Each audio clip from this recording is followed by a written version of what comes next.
Hello, it's Andrew Eborn here for another Lives on Lockdown, and I'm delighted to be joined by Chantal Rickards. How are you doing, Chantal? Really well, actually, in spite of everything. Enjoying life. Well, it looks amazing. Where are you at the moment?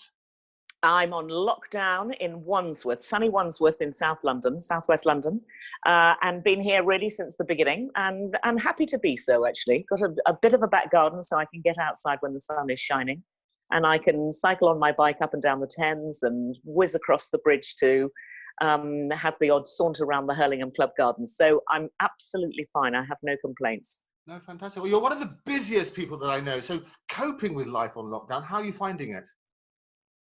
Well, actually, it's been really interesting because I thought this would be a quiet time. I thought it might be a sort of contemplative time. I thought I'd catch up on all the books that I've been wanting to read for years, and I'd sort out the shoe cupboard, and I'd sort out the rubbish in the attic. I have done none of those things. Absolutely none of them. I have filled every single sort of waking moment. I mean, I'm still working a lot anyway.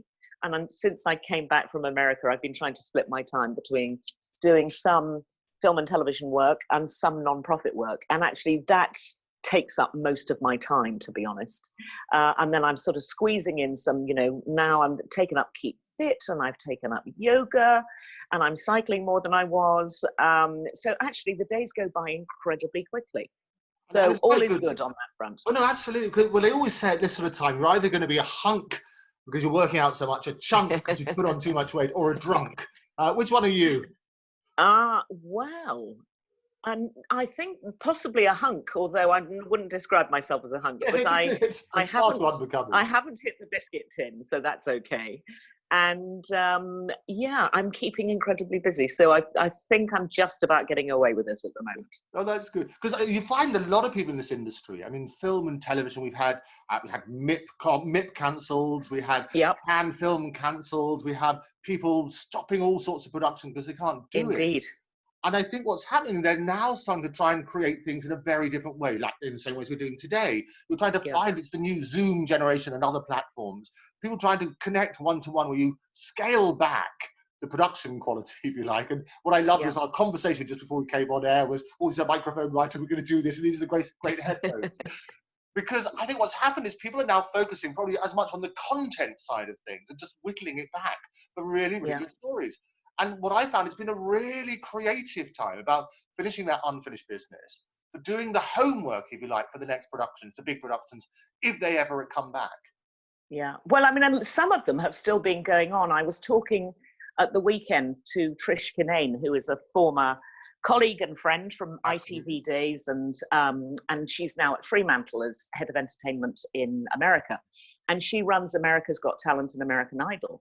Well, she did the final of American Idol on Sunday, live across America, and all remotely. The entire thing was done remotely. So there were cameras at Lionel Richie's and Katy Perry's and Luke Bryan's, and then cameras in every single home.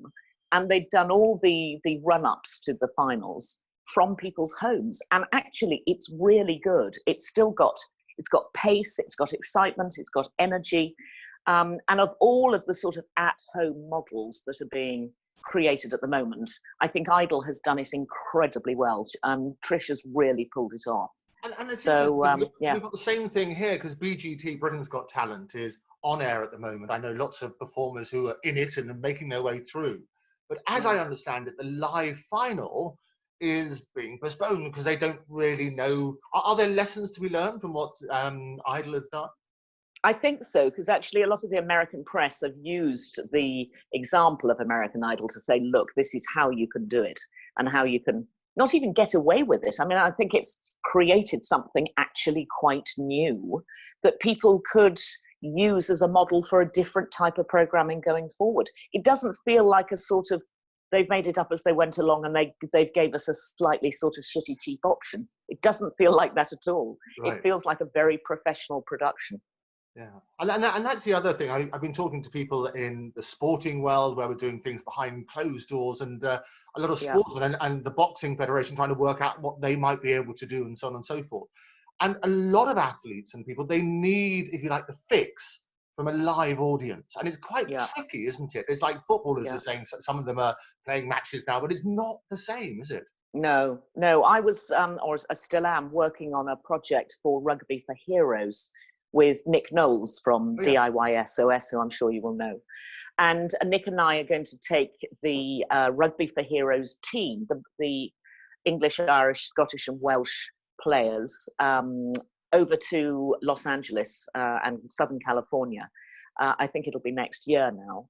But you know, they're obviously, everybody is going through this process at the moment of how do you create gameplay where you are not in very close physical contact. Well, clearly in rugby you can't do that. Yeah. I mean, I've been genning up on the latest show on Netflix, which is wonderful, which is the documentary series about Michael Jordan that Netflix have just brought out, which is absolutely brilliant and everybody's got to watch. But again, they've got exactly the same problem. How do you know, it's a $9 billion business, but you need to be in close physical contact with the other players.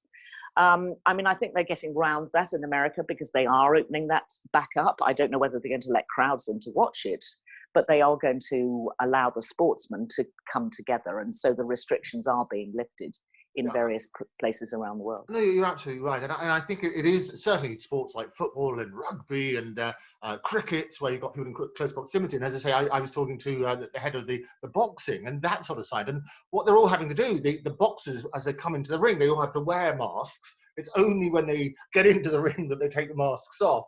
But you then have simple things like the spit bucket, you know, that has to be sealed and there's a funnel that you dribble into, all that sort of stuff. Wow. It's an extraordinary sort of way of looking at things. And I think until they found a vaccine, it's always going to be like this, isn't it? Well, probably, unless we all get past the point of thinking, well, we sort of know how many people we're going to lose in our society, and are we prepared to accept that? I mean, that's a really hard question. I'm very pleased I'm not in government, because they are thinking about this stuff. They are having to think about, you know, the death rate versus the economy. And in America, I mean, they're even more geared up towards getting the economy kickstarted. So I think it's really tricky. They're slightly damned if they do and they're damned if they don't. And people are clearly losing people. I was at a funeral yesterday. It was the strangest funeral I have ever been to. My cousin was in the front row on the left-hand side on her own. I was in the front row on the right-hand side on my own. And there were 4 other people in the entire chapel. And that was it. It was very, very strange. But it was the funeral of a lady of 92. And, you know, clearly the end of her life hadn't been what she had expected, but the end of her life was pretty close anyway.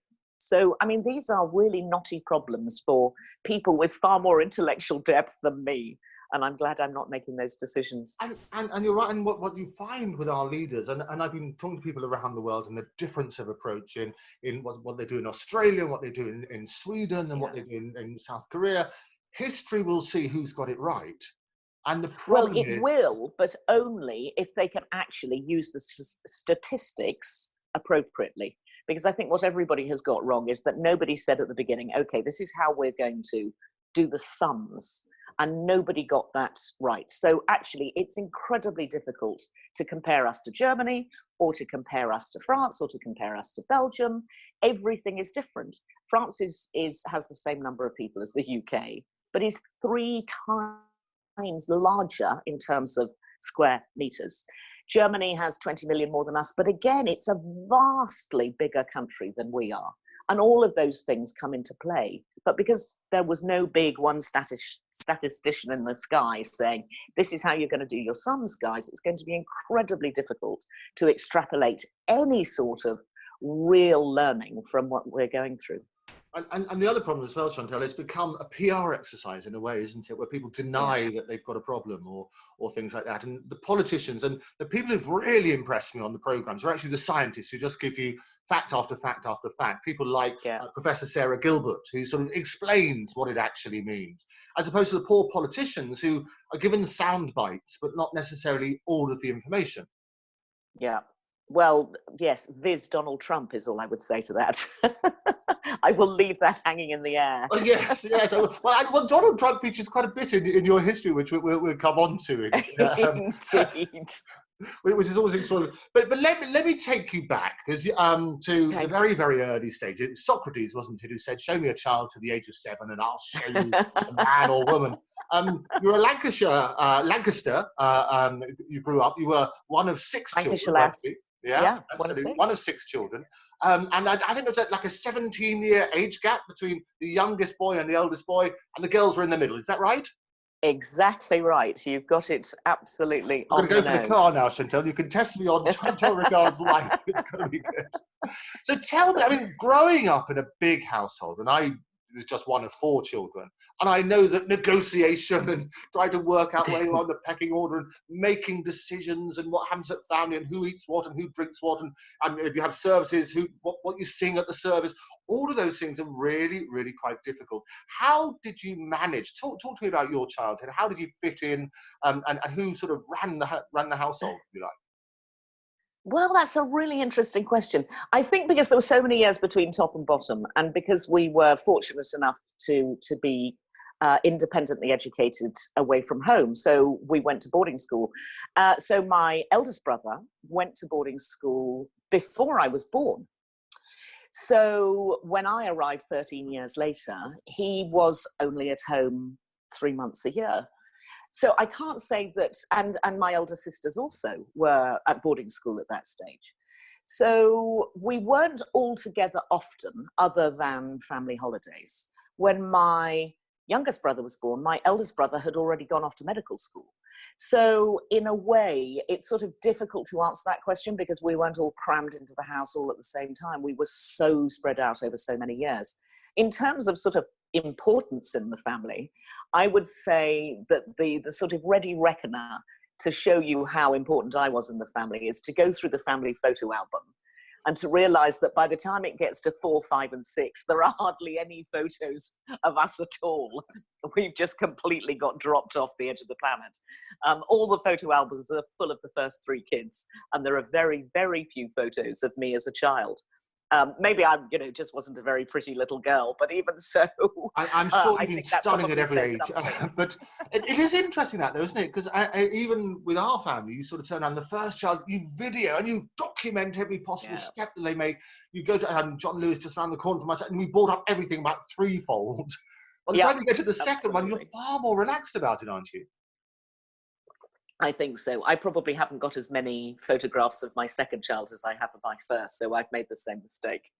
Yeah, well, no, quite. Although it's much easier to document children now, but both of your children in their 20s now anyway, aren't they? They are. The boys are in their 20s, completely different kids. One is wanting to save the planet and is pretty furious about how our generation has ruined it for their generation, and to a large extent I agree with that. And the other child is going to go into accountancy. So they're very different people. It's very interesting. Now, both your parents were in the NHS at the sort of starting point. Your father was a doctor. My father was a pathologist. And your mother a nurse, but you probably knew that. No, mum was actually a medical social worker. Medical social worker, okay. Which, in the sort of days of yore would have been called a hospital almoner. But in later years, she was known as a medical social worker.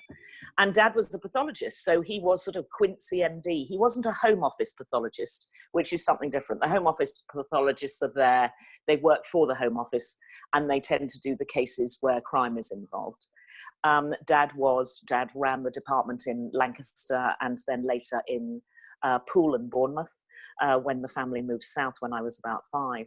And I went to my first post-mortem when I was 11, and I think I went to my second post-mortem when I was 14, which is a bit weird.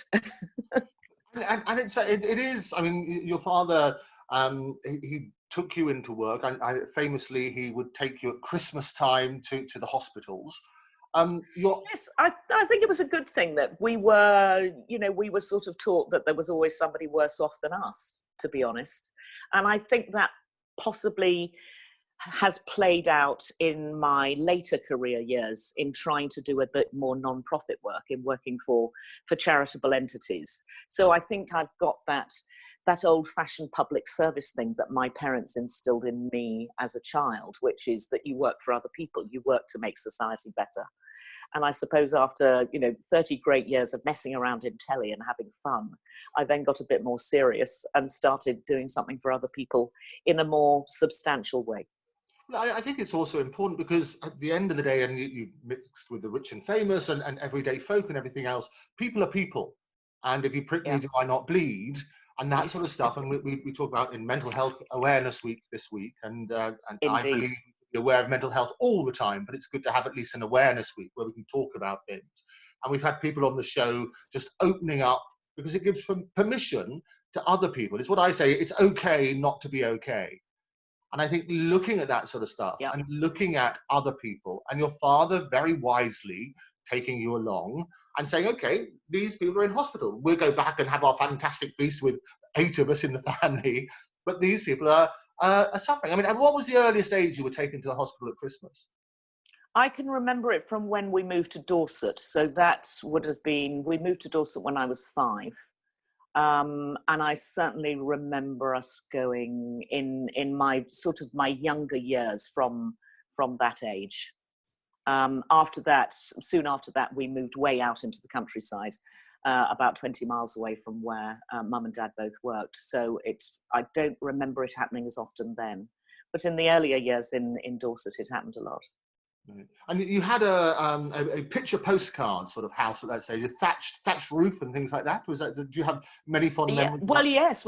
When we moved into the country, we moved into a very interesting little village called Chettle in North Dorset that was owned entirely by one family. And in fact, it has now I think there's a family called the Chettles. That'd be good to name the place after. Yeah, they weren't called the Chettles, in fact, but the village had been there for many centuries, and it was indeed still relatively feudal. Every single home was owned by the family, so we were renters. We rented, yes, a gorgeous 17th century thatched cottage, but we were renting from the estate, and it was a very interesting place to be. I mean, a little too quiet for me looking back on it.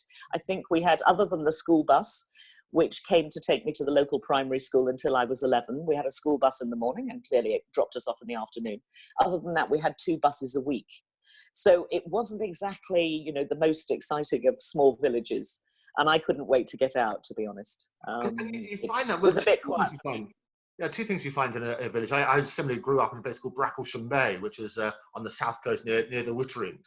And if you move down from London, the first thing you find out, there are families who've been there for generations. There's a little bit of resentment.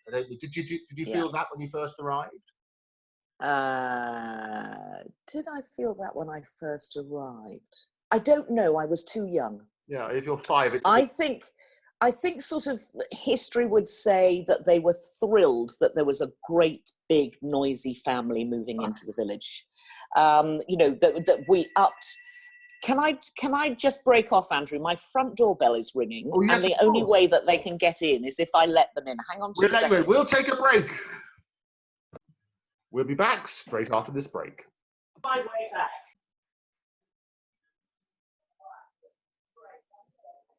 Oh, welcome back. I'm here with Chantal Rickards. Just before the break, we were touching on the early childhood. We'd moved all the way down from Lancaster to Dorset, and we were discussing about family life and the joy of bringing a noisy family into a sleepy village, and all of it exciting stuff. And it is interesting, as I say, because as a child, and it's a similar sort of thing, we grew up on the south coast, tiny little. Yeah. Everybody knew everybody, so there's all this gossip and the other bits and pieces. But you had to find your own things to do, didn't you? Yes, I mean, I was a tomboy, I suppose. We played in the village. The farms were our playgrounds. And we were sort of climbing around on combine harvesters and going up into the hay barns and, climbing up 30 feet onto the top of the haystacks and going out with the farmers when they were bringing in the, whatever it was, the crops. I mean, this was a fantastic bucolic life, actually. Now I look back on it and I think, pretty scary stuff, although my 2 boys would often come with me, would always come with me down to my mother's in Dorset after I had my kids, and I would try and give them as much of that sort of swallows and Amazons type of upbringing, and racing around in the countryside and having fun. And it is interesting. Scary stuff. You sort of value the small things. I mean, you're right. I remember that we would have the local farmer would come in and make the hay, literally, and the joy of kids of sitting on the tractor. Yeah, absolutely, sort of stuff. Absolutely. Yeah. But I guess how long were you there for before you went off? Well, I went to boarding school at 11. Again in Dorset, actually, not very far, to a town in North Dorset called Shaftesbury, which is famous for the Hovis advert and the very, very steep hill, the Hovis Hill, and not, Ecky Thump up north. It's supposed to be Ecky Thump up north, but isn't. It's indeed Dorset. Yep. And I was there at boarding school until 18, and then I came to London. Nothing could stop me coming to London. So I came to University College London at 18 to study French, to do a 4-year course. And I've pretty much been here ever since, other than a year in France when I was studying, and then my last crazy 5 years in Hollywood. And at school, I mean, you picked French because your family has ancestors in France. Yeah. And because part of the family went into the medical profession. So I think your brother's a cardiologist, you have somebody who's a nurse, somebody and that sort of stuff. The frustration, I think you've talked about this previously, about looking at the medical profession yourself and how you were torn. When did you realise it wasn't going to be for you? Oh, I think probably from O-levels onwards, I realised that I wasn't a very good scientist. I would love to have been brilliant at science, but actually I was a bit arty-farty. I was sort of more interested in literature. I was better at literature. I was, I wasn't a nerdy scientist. I was a sort of articulate, gobby sort of, wanting to talk about books and then movies and TV shows. And so in a way, I disappointed myself. I feel as though I let myself down, because if I pushed myself hard enough, maybe I could have made it to be a medic. But I am really delighted to see that the spotlight is shining back on medicine and indeed teaching in a way that COVID has sort of elevated their status. I don't think their status ever should have been diminished, but it has been diminished over many, many years, and celebrity status has overtaken so many things. And actually, I think what COVID has shown us is we all need to sort of get back to basics a bit and value the things that are incredibly important. To me, what's really important is that it's looking after the people who look after others and supporting them. So I can't be supportive enough of what the medical professionals and the key workers are doing for the rest of us who are sitting at home and having our food delivered to the front door. Sure. And I think you're absolutely right. What this extraordinary situation has done is we've now got our new heroes. It's the Banksy artwork, yeah. Isn't it? Where the superheroes, with the child has got there's Superman and Batman and Robin all in a little thing, but he's playing with an NHS nurse. It's that glorious moment that sort of encapsulates that. And the other thing that's happened is we've got local heroes who've become thrust into the public eye. People like now Sir Tom Moore. Sir Tom. What a great story that is, isn't it? Fantastic. I mean, he's such a cool guy, and he deserves it. And we need to find these heroes because they're real heroes in a way. And it's a lovely story, and it's touched so many hearts. And I am delighted that his walk raised as much money as it did, and that's real altruism at play. I mean, I think a lot of people are worried about where the third sector is going to go, the non-profit sector, and if people are going to carry on supporting charities in the way that they have done in the past. Charities are really genuinely worried about their income going down. One can only hope that... Oh, you're frozen. Hello, we seem to have lost Chantal. We're going to take a quick break and we'll be back with you after these important messages.